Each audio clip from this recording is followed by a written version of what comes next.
Hi everybody, welcome to video 3, Mentors and Mindfulness. So who made you feel good? Who have you admired throughout your life?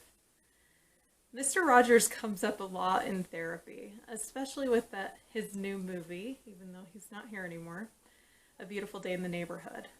And we talked about him frequently, what he represents, and a lot of times the child part in many of us sang out throughout that movie and as we watched him as a child.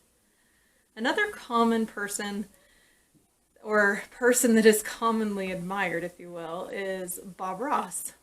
So Bob felt comfortable in that moment as he painted, and that kind of came out in the work that he did and what we saw and how we felt. And he also painted nature, which is a true comforter. And so that helped too. So how do these people that you admire make you feel? What truth of yours did they remind you of? Other common ones that I hear about a lot with clients, people that they admire, are Oprah, Chuck Norris, Ellen DeGeneres, Madame, or Marie Curie, Ruth Bader Ginsburg, Amelia Earhart, Brene Brown, Superman, Batman, Wonder Woman. Some of my personal admirations are Riane Eisler. I found her work in fighting against a domination culture inspiring and motivating in such a profound way. Another of mine is Stephanie Carnes in her work with the trauma of partners of addicts. Now, Mr. Rogers was also one of mine, and his doppelganger in female form, it can be found in my son's teacher, Rebecca Bad Phillips, who really exhibits a lot of the same characteristics as Mr. Rogers. They both exhibit profound love and wisdom and caring and advocacy for those who need it, and often don't have a voice for themselves. I have many more, but these are the ones that are current on my mind. These positive associations with those we admire and really connect to or are profound for us, they can connect us to our beliefs. Likely they represent things that we believe and admire. Perhaps we deeply respect something they've done or what they fought for, attributes they possess, or their inspiring story, or in some cases superpowers when it comes to Batman and Superwoman and Superman. So when one we admires or validates or teaches us in some way, they can be a powerful mentor for us and support for us. Now, in my personal life, another mentor of mine recently took his own life.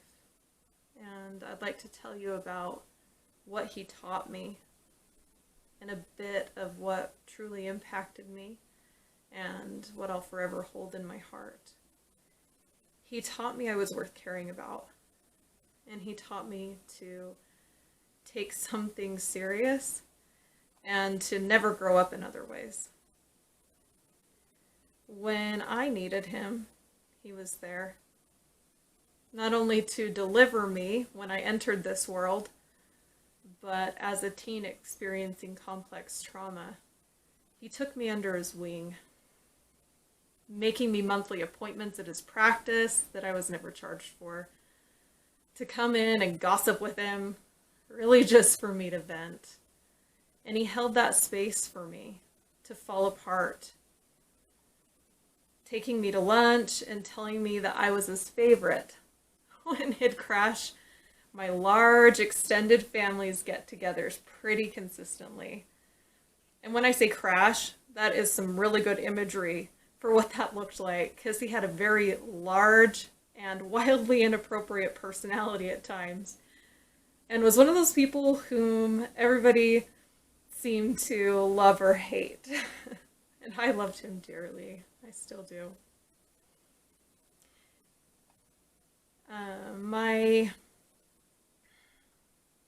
My grandma taught me, my Grandma Roberts, to take the good and download that for us, practicing that attribute so we can have it too. And Grandma in many ways was a delight. This woman who knew a song about everything. Honestly, let's tangent on that for a minute. We would actively try to stump her and say, do you know a song about this? Fill in the blank. And sometimes when we really thought we'd got her, she would come back days later singing us a song about that topic or something super close to that counted. With a jukebox of a brain, she obviously took in a lot herself and remembered things that brought her joy, songs being one of them. Making our way back to our mentors, they can be critical models for us, modeling how to navigate life. They can be a sort of mirror for us, allowing us to see what they see in us. Their belief in us can help us believe in ourselves. People are not perfect. Our mentors aren't either. Even in their failings or if they let us down, our truths and what we learn about ourselves in those moments can still be true. We are all each human after all.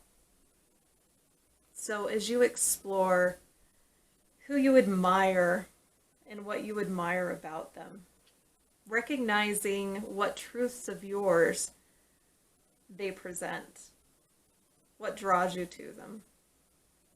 And as you think back to mentors that maybe you have in your life now or have had in the past, it's okay to delve into that as well, recognizing what about them, who they are or were, and the inspiration that you found in that. You can journal that. You can share that with safe people. You can continue that journey of self-exploration, finding truth and meaning that's part of your journey. And on that note, thanks for stopping by again, for watching this video. Would love to hear from you, and I'm excited to hear your reactions to this video, what it meant for you, or what awareness it brought.